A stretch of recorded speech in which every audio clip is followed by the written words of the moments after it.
Firstly, thanks so much for joining us today, guys. We've had way over 200 people have registered to join this session from all over the world. And I know that the time differences across from New Zealand to Australia are several hours. So people will be joining us throughout the session. We're going to record this. So if you don't want to be recorded or you're on video, probably best to turn your video off now. And then as soon as the session's finished and as feasibly possible, we'll send the recording out to you. I should start by introducing myself. So I'm Jono, Head of Marketing here at Learning People. I've been with the company for 8 years. We've seen exponential growth in those 8 years. We're just coming up to 12 years old as a business. I'm based over in Brighton in the UK, and then we've got Mike and Tabby with us in the Christchurch office as well.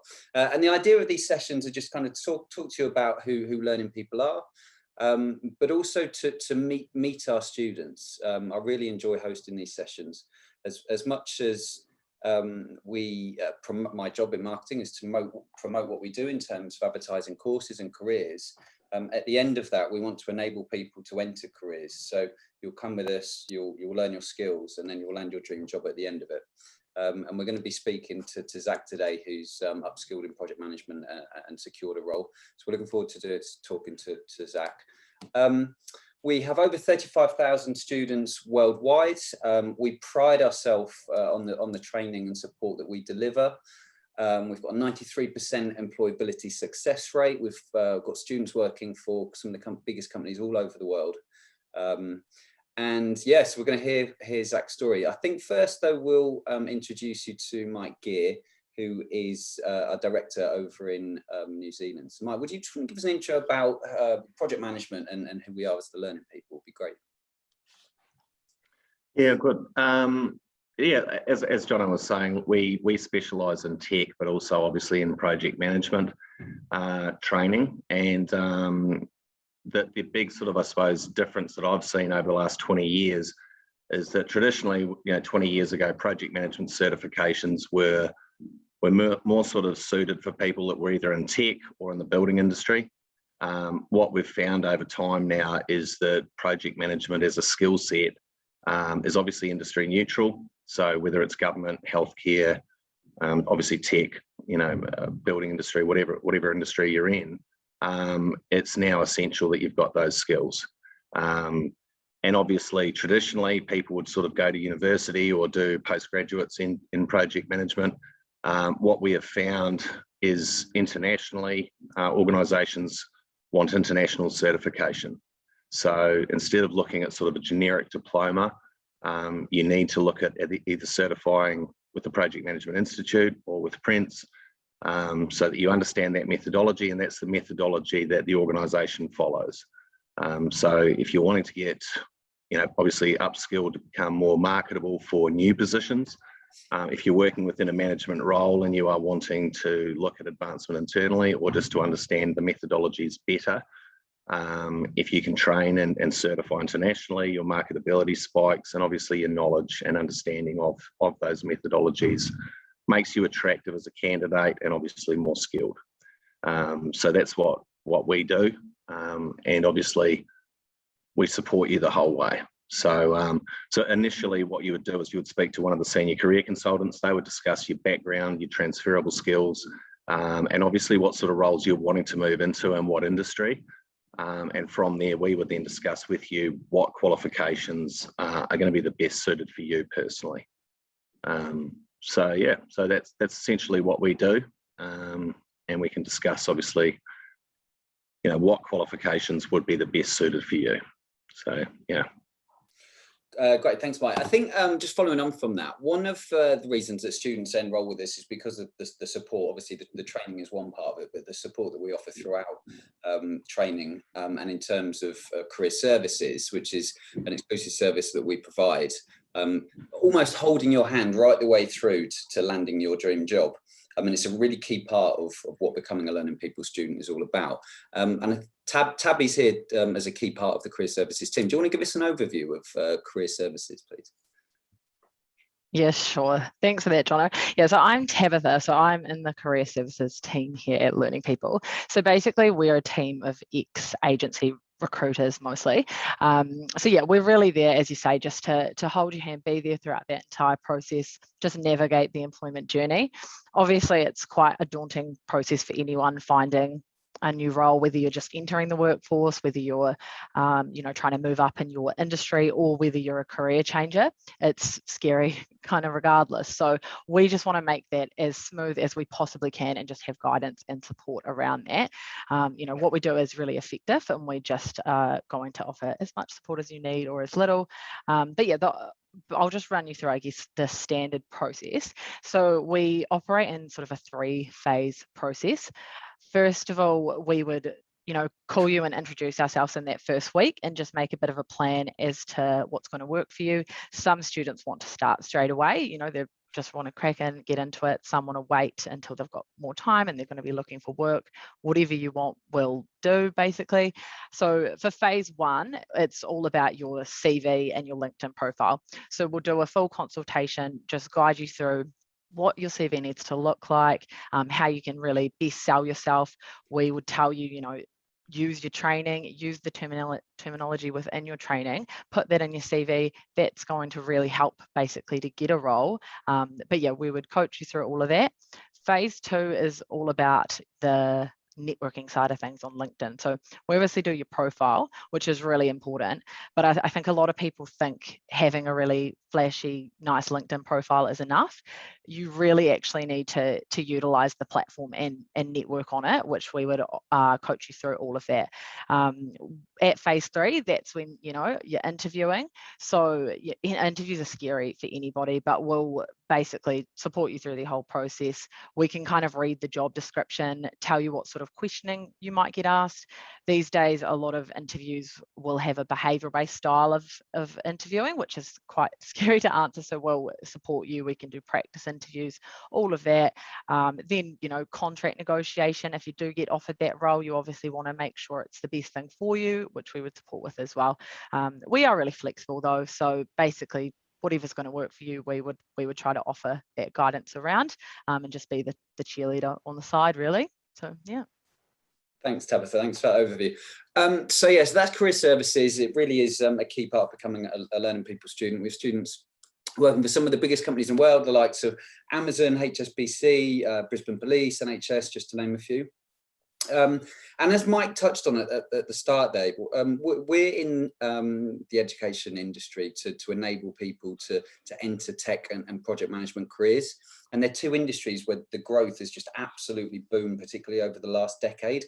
And there just isn't enough certified professionals to fill the demand, which is great. Obviously, if you're new, you're looking to enter a career in project management in particular, there's so many jobs out there. And as Mike said, again, moving away from construction, it's kind of almost every single industry needs a project manager now, whether it be healthcare or finance, or even looking at something like cookery. You'll always need someone to project manage that situation. Now, Zach, say hello to you. Hi, Zach. Hey, how are you? Yeah, we're good, thank you. Thanks so much for joining us. You're based in Christchurch. No, I'm actually based in Tauranga. Yeah. Cool. So let's start from the beginning. So what was it that brought you to the learning people to begin with, and actually inquire about learning project management? Yeah, it sort of started in what my role was at the time. I was just working as a service desk analyst, and I was constantly doing more and more projects, starting to manage them, run coordinations, and also touching on Scrum Master a little bit. So it was sort of more to enhance my skill set and learn about the different methodologies and what can be used in certain scenarios, and then also to help enhance my career and move forward. So then I just stumbled across the learning people, and then got in touch, sent my information away, and within the day or so, I received a response saying, this is what we think might be good for you. This is what's on offer. And from there, I would just worked with the team to find out what was going to be best for my path going forward. And that ended up being doing both Prince 2 and my PMP, just to get that experience going. It was my CAPM at the time. And then now I've gone on to do my PMP as well. So through that experience, we were able to gauge where I wanted to go in the future, whether that be stay in IT, move to construction, finance, government. Yeah, the world's your oyster really when you have those qualifications. So, so you've got quite a few certifications under your belt now. Before you came to us, did you know what each certification meant and what you needed to do to get the career that you wanted? Not exactly. I sort of had a rough understanding through what I'd read online, but it was always kind of a bit confusing, especially like people were like, oh, Prince 2's this, it's really structured, but then it's not really it's like more of a methodology and like the waterfall, where the PMI qualifications such as CAPM and PMP, they're more of like an overview, and I sort of didn't quite understand how they gelled together. And it was more, it was after I spoke with the team that they gave me an understanding, and just that bouncing ideas off each other, and that discussion and conversation really helped me understand and what I needed to do or what was going to be best for me. So in terms of your role now, you're service desk analyst. So at the moment now, I'm a project manager, moving actually into a senior project manager role early next year. So I was a service desk analyst at the time. Sorry, so yeah, you transitioned from being a service desk analyst into project management. Yeah. Yeah. So in that transition, did you find that there were transferable skills, or did you really need those certifications to get into project management? Oh, there definitely is. I think there's transferable skills in anything that you do, especially in the service desk role. It was learning how to deal with different people and sort of their personalities and that communication side. So that helped me in the project management space, especially you have such a wide range of personalities and team members from all different diverse backgrounds. It's that communication that helped me, but learning through, especially the PMI side of things, that opened up my mind to and helped me learn more about people and how they work and interact with each other, and the tools that you can use to create an outcome, and drive that project forward, and the hurdles that you might encounter along the way. So from transitioning from your previous role into project management, what are some of the challenges that you faced as a project manager that you've been able to overcome?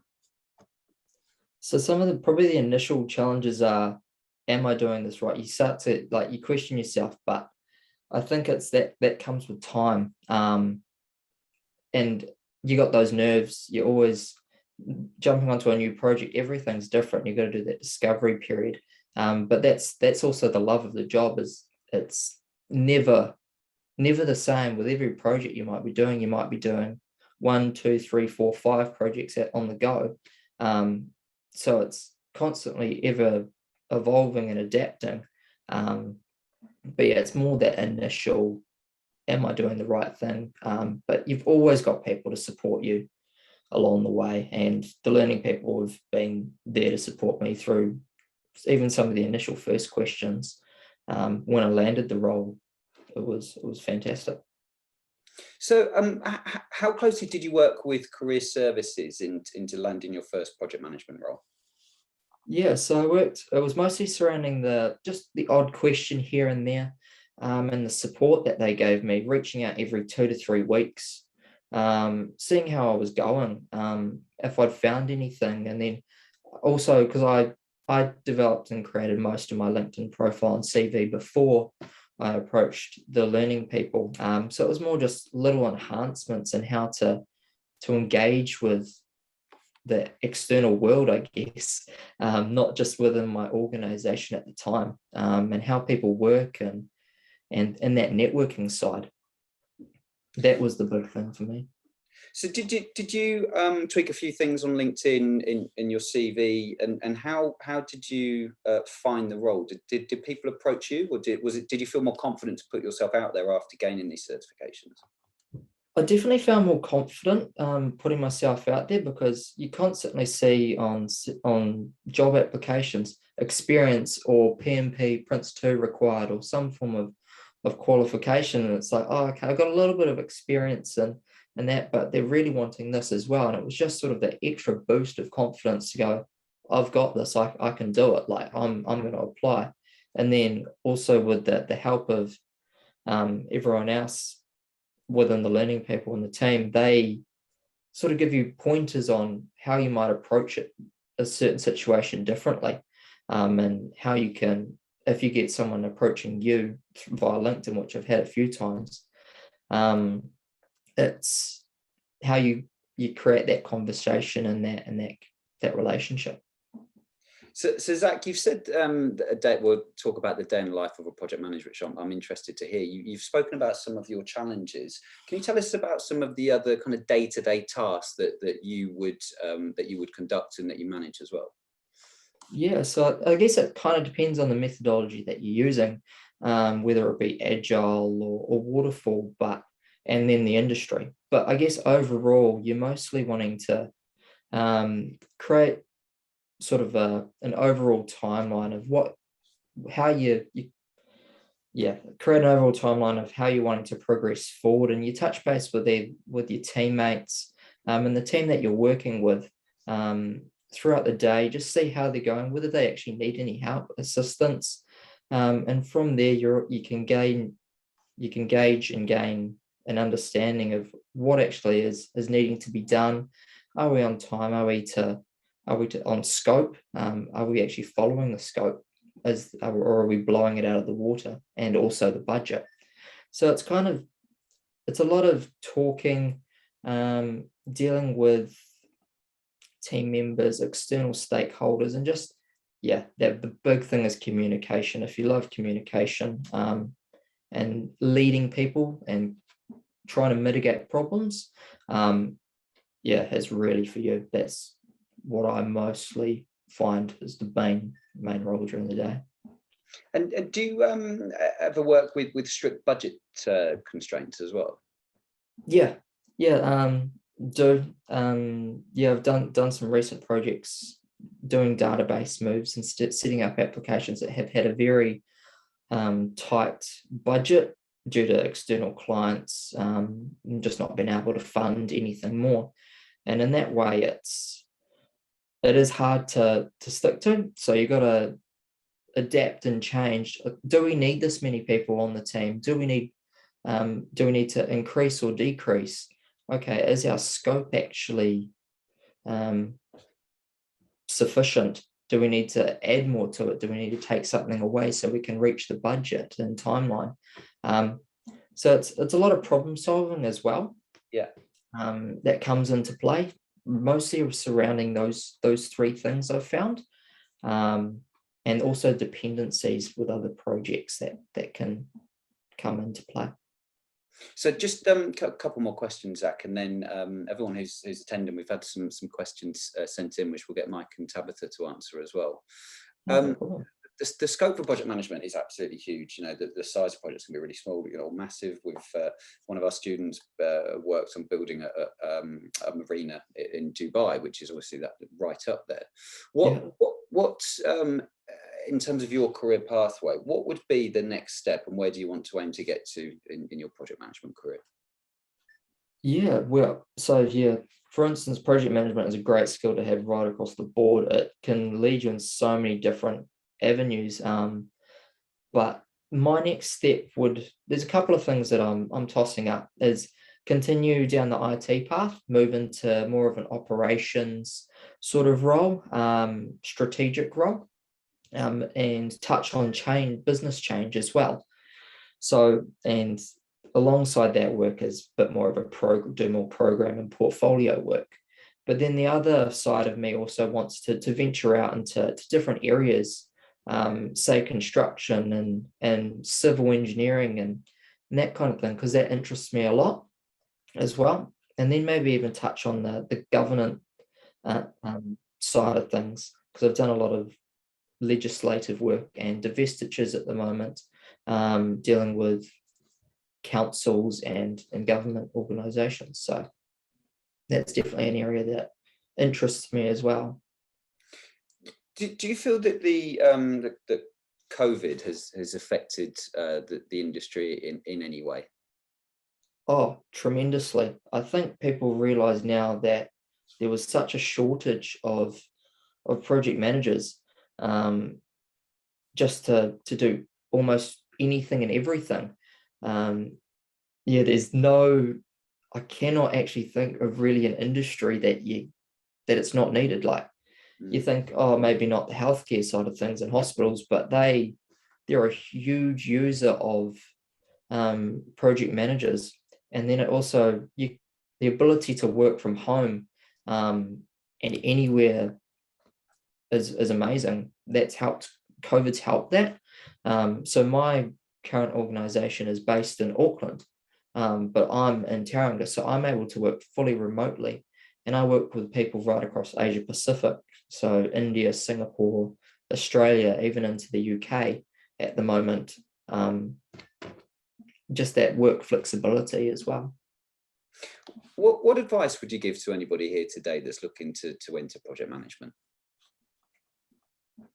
If you're thinking about doing it, I'd do it, just surely because it's such a good skill to have. Even if you're not necessarily becoming a project manager and you change the way your direction, it's something that you've always got under your belt that you can fall back on or use in a different role. So it teaches you all about the communication, management, leadership, which is a big one, how to deal with diverse backgrounds and people, time, budget, scope, and lots of just very useful skills come from it. Thanks so much, Zach. We'll come back to you if we can in a few minutes, and please help answer some of the questions that the guys have sent in. If Mike and Tabitha, are you ready for some of these? We'll start first one to Mike, who's from James, who says, what courses would you recommend to best grasp a solid base understanding of project management? We would need to speak to him personally, but look, if you're wanting to, I suppose, get a taste for project management, your Prince 2 Foundations qualifications, projects in controlled environments as a foundation is a good course to start with. A lot of people get, I suppose, nervous about undertaking education because they believe, oh, look, I've got to go do a 1-year diploma somewhere or a 3-year degree. These qualifications, it's not a huge amount of time that you're going to need to dedicate. So Prince 2 Foundations will probably take you about 30 hours of solid training. Now, whether you want to do that at 5 hours a week and do it over a 6-week period, or you wanted to nut it out in a week and a half, or it's completely up to you, but that's probably what I would recommend to start with. Zach, how did you manage to conduct your training whilst you were still working? How did you fit into your schedule? Yeah, so I was very lucky. So I sort of picked it up towards the end of COVID. So just basically my commute times that I used in that period. But once I went back to actually having to go into the office for my role at the time, I used my commute times then because you got the application that you can download on your phone. You can listen to the videos. During my lunch break, I could either listen to videos or read the books that are provided on the online sites. So, and the great thing about the app was that you can use it offline. You don't necessarily need internet or data as well. So that's kind of any spare moment I had. So I was out for a walk as well. Just chuck some headphones in, watch a video or listen to a video or read. So I think that. Sorry, Mike. Sorry to interrupt, Jono. I think that's one of the big things. Like, I've been in the industry, in the education industry now for over 20 years. And look, I suppose at the end of the day, everybody learns differently. So my advice is, personally, I would never go and do a 5-day course where you boot camp yourself through it, because realistically, it's going to be in one ear and out the other. Once you train the way we train, even once you are certified, you still need to go back in and constantly keep your skill set high. So reading a book for a 5-day period, you know, it's a brain dump of information. You may need your qualifications in, say, 3 to 6 months, where you're going to be applying for a new role, potentially, say, in 6 months' time. So the advantage, I suppose, again, of training this way is that you can continually go back over stuff, keep your skills high. And as Zach said, you know, if you've got spare time when you're commuting, a lot of our students in Australia, you know, maybe traveling an hour to work on the train, they can train on the way to work. Even once you are qualified, you can still go back over stuff, because at the end of the day, the skills and what you learn are the most important. Yes, you want to get certified to increase your marketability, but the main thing here is to upskill and to understand it and continually improve. So, yeah, that's. Tabby, you ready for a question? So Kaylee has asked, what personal attributes or soft skills do employers look for, and how can I stand out when applying for a project management role? Yeah, cool. So I guess the good thing about project management, as Zach sort of touched on, it is really diverse.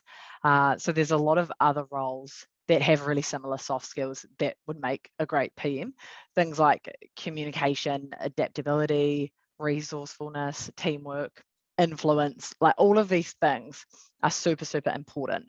And you can get these skills from other roles as Zach did. Having those sorts of soft skills paired with the technical understanding that you'll gain from the certifications is going to make you stand out. So we would also, as I touched on earlier, we really focus on that when writing your CV. But basically the certification and the CV is going to get you into the interview. Then in the interview is where you really focus on the soft skills. So, you know, highlighting those to the employer is what would make you stand out. So you can have the certification and the technical knowledge. You can go into the interview with that understanding of the methodology, and we would get you to go back into your courses, brush up, make sure you're speaking in the same way, show them you really understand. When they're sure of that, that's a tick for them, great. Then they're going to focus on your soft skills, because that is what you'll stand out with. And you know, they come from all over the place. The more diverse your background is, the better, because you can think in a different way than someone who's, say, only ever been a project manager, you know. So that's super important. It's really good to get into those roles. And yeah, you don't really just have to have been a project manager to stand out. Right. Diana, another one for you. Diana also says, which is a common question, is it worthwhile for a person nearing retirement age to switch to a new project management career? Yeah, this is a good question, and it's something I do see a lot. I actually think project management's a really great direction to go in, you know, when you are, I guess, nearing that retirement age. A few reasons why. Obviously, you're going to have quite an extensive work history if you're a bit older. So again, transferable skills from that, huge, you know, as I've just mentioned. You're also going to have had exposure to a lot of different industries, which is really good, because, you know, you're going to be able to think in a different way than, say, a 20-year-old leaving uni. You know, the older you are, the more life experience, and employers do look for that these days as well. You know, what is retirement age anymore? No one really wants to get to a point and just stop working. You know, so many people these days, they'd go crazy if they weren't working. And project management is really the perfect thing for that. I have a lot of students actually who do just, they sort of look into the training because they're thinking, what's next for me? I don't want to work a full-time role, but I do want to contribute. I still want to work in some way or another. And project management's very flexible in that regard. You can pick up a lot of contracting work, and as Zach said, a lot of remote work too. So having the certification, and I think choosing to do this, means you are very marketable to pick up those more short-term contract roles, or maybe you're just doing a bit of working for yourself really, and just having that flexibility is really important when people get older and they have families and things, but they still want to be in the workforce in one way or another. So I think it is the perfect career for that. Bring your life experience, you know. Tabby, do you find that currently, talking about COVID as well, that at the moment it is a candidates market and there's a huge demand out there, and our students are likely to fill those positions? Yeah, for sure. I think if anything, there's a real shortage of people. And as Zach touched on, I think the good thing, yes, COVID was probably really bad for a lot of industries, but for things like project management, it's actually just opened up the market, because now companies realize you don't need to be in an office. So, you know, I could apply for a role in Australia or America, and it's just really opened up that job market. Just like Zach, you know, he's not in Auckland, but he can work there. So if you can get trained, get certifications, it's a candidates market. You can get the job you want, basically. Great. Just final question then. This one's for Mike, from Abdul, who says, how are Learning People courses better than others on the internet? The main one is support.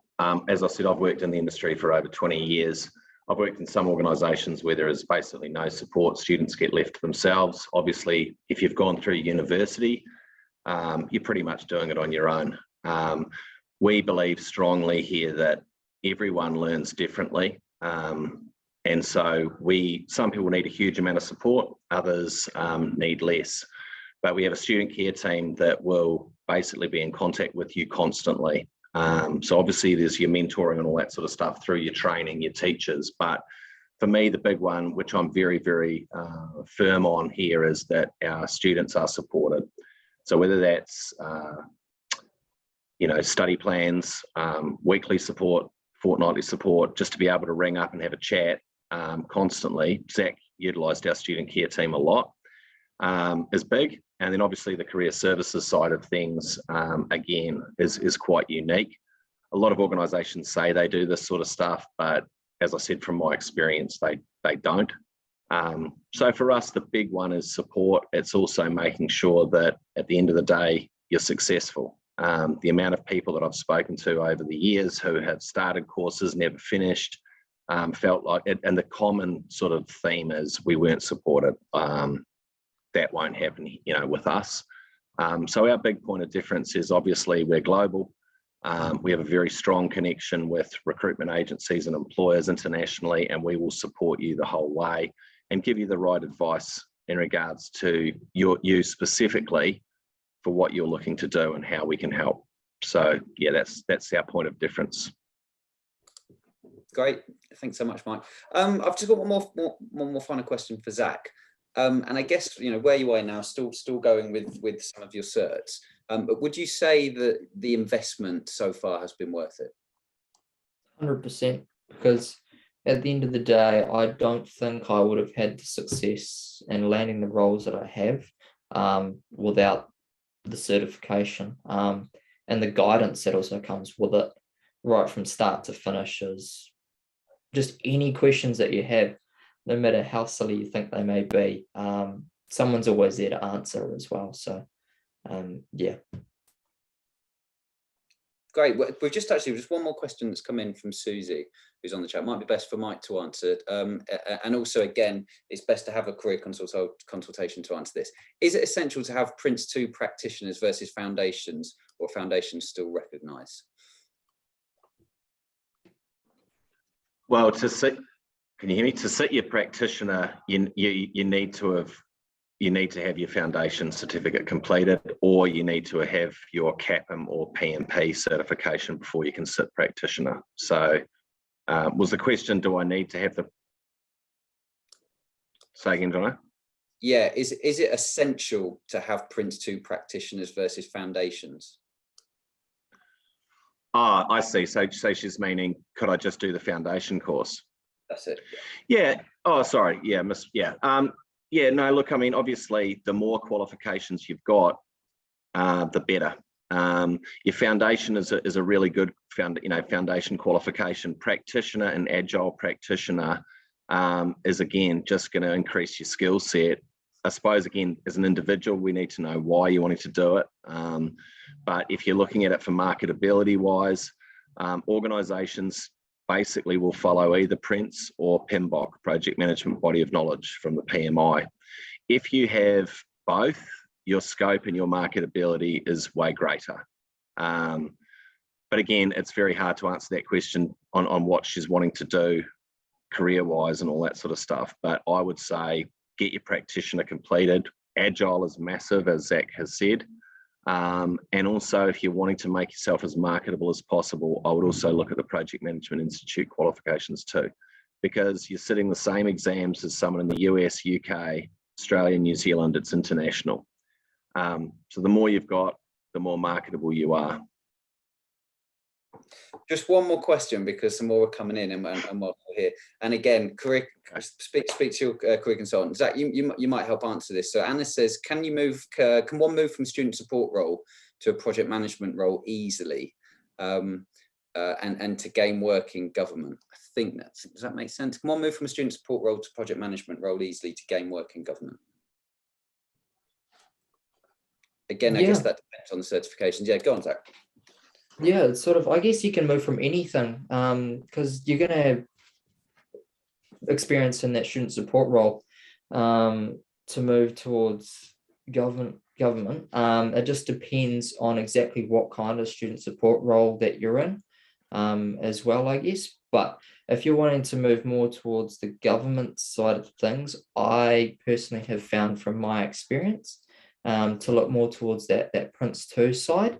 It's a bit more structured with how government is working, but then also the PMI, PMBOK side is very helpful and useful as well.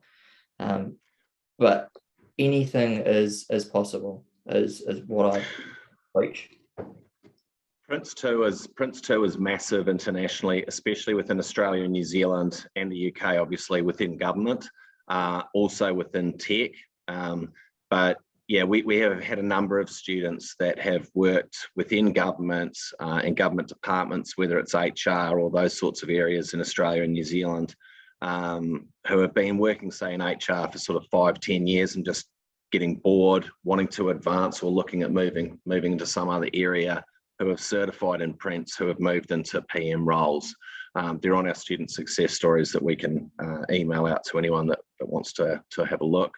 But yeah, Prince is very big within government. So yes, of course. Again, she'll have transfer. Yeah. Oh, there we go. Thank you, Zach. Yeah, after this call, if anyone wants to reach out to me on LinkedIn, just ask any questions or flick them through the team at Learning People, and they can pass them through, and I'm happy to answer. Perfect. Cool. Okay, right, more questions coming in, but we're going to leave it there because we're going to keep this session to 30 minutes. If you do have any more pressing questions, we've got Zach, please contact us, speak to your career consultant, and we can guide you on that career pathway, which has to be right for you. We need to understand your background and then advise you on that right career pathway first. But thank you so much for joining us. We look forward to speaking to you all soon. And a special thanks to Zach for joining us. Congratulations on passing with your certs that you have, and good luck with everything that's going to happen in the future.